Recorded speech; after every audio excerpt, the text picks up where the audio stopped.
Several years ago, before Keela Patton came along to save us, we experienced tremendous difficulty in finding an administrative assistant. One candidate seemed perfect.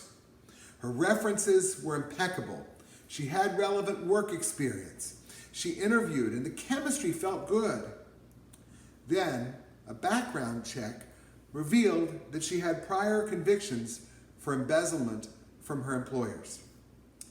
Even with evidence of rehabilitation, we could not, in good conscience, hire her for that position, which includes handling funds that come into the temple, mostly from our members. I've never questioned that decision, and I don't now. But still, it made me sad, reminding me of a summit of religious leaders convened by Governor Hutchinson to encourage religious communities to partner with employers to ease re-entry of formerly incarcerated people into society. More than half of Arkansans who are released from prison end up re-incarcerated. As David Mitchell and Thomas Snyder wrote for the Democrat Gazette, ex-offenders who quickly found employment were 20% less likely to reoffend.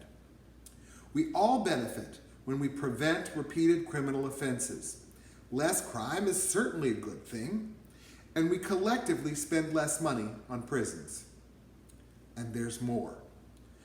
Our entire society benefits when we unlock the potential of formerly incarcerated people. Take Marlon Peterson, for example, a violent criminal. He spent over 10 years in prison.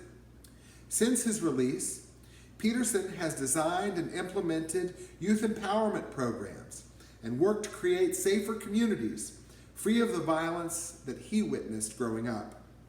He also earned an undergraduate degree from New York University. This week's Torah portion is all about the extraordinary gifts that society can reap when we unlock the potential of formerly incarcerated people.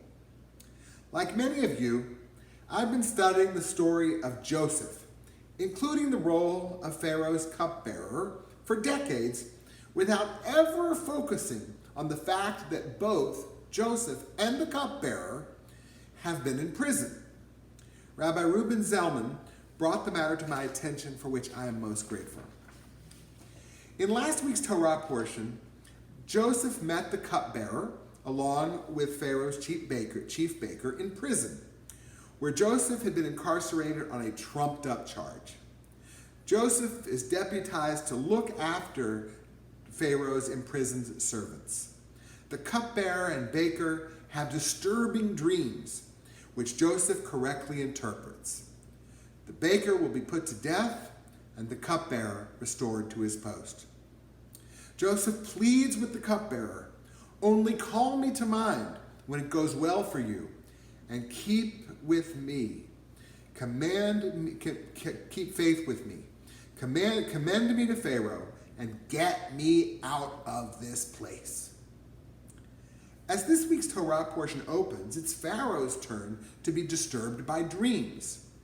Only now does the cupbearer remember Joseph, recommending that the king call the Hebrew slave from prison to interpret those dreams. Pharaoh does exactly that, and the rest is history.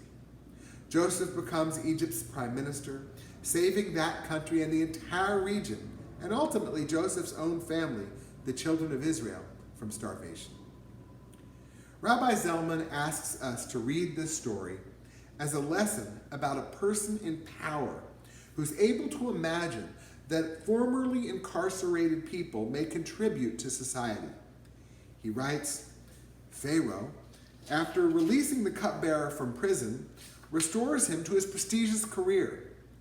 When the cupbearer tells Pharaoh that his cellmate, still imprisoned, has a proven ability to interpret dreams, Pharaoh listens and then acts on his input. Apparently in this Pharaoh's court, a former inmate may return not only to freedom and livelihood, but also to credibility and authority. Furthermore, acting on the word of this formerly incarcerated person, Pharaoh then entrusts an even more important job to Joseph, still locked up in the pit. We may recoil from the notion of placing ex-convicts in vital public positions. Rabbi Zellman, though, points out that his own state, California, has already been doing that for years, employing prisoners, not former prisoners, but current prisoners as firefighters even before they're released. The ABC affiliate in Sacramento emphasizes becoming an inmate firefighter isn't something that just any inmate can do. It's a role they must volunteer for and earn. These crews are trained as wildland firefighters and receive the same entry-level training as other seasonal firefighters. As with most employment in prison, the pay is paltry, between $2.90 and $5.12 a day, which would be worth it if the inmates were trained for meaningful post-prison careers. However, in what USA Today calls a bitterly ironic twist, once inmates leave prison, they often could not find work as firefighters despite their frontline experience.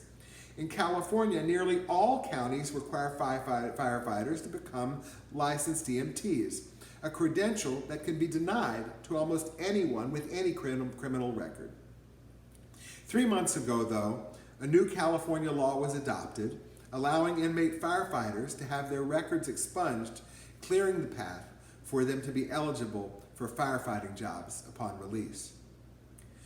Rabbi Zellman reminds us that Rabbi Avahu taught that in the place where penitents stand, even the completely righteous are not able to stand. The tradition affirms, people make mistakes, and sometimes they make serious ones. But we can learn, and we can change, and when we do damage, we can try to repair the harm. Just as important, like Pharaoh before us, we and our leaders must be prepared to imagine that a formerly incarcerated person can contribute meaningfully and positively to our communities, as Joseph and the Cupbearer do in Genesis.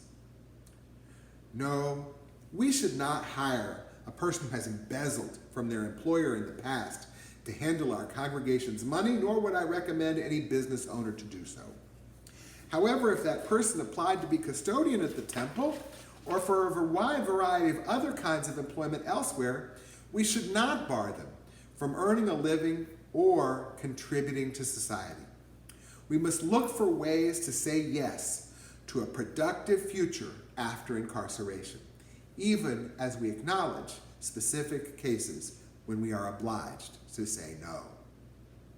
Moreover, when a formerly incarcerated person seeks God in our congregation, or a member returns after having been confined in prison, I know we will be cautious.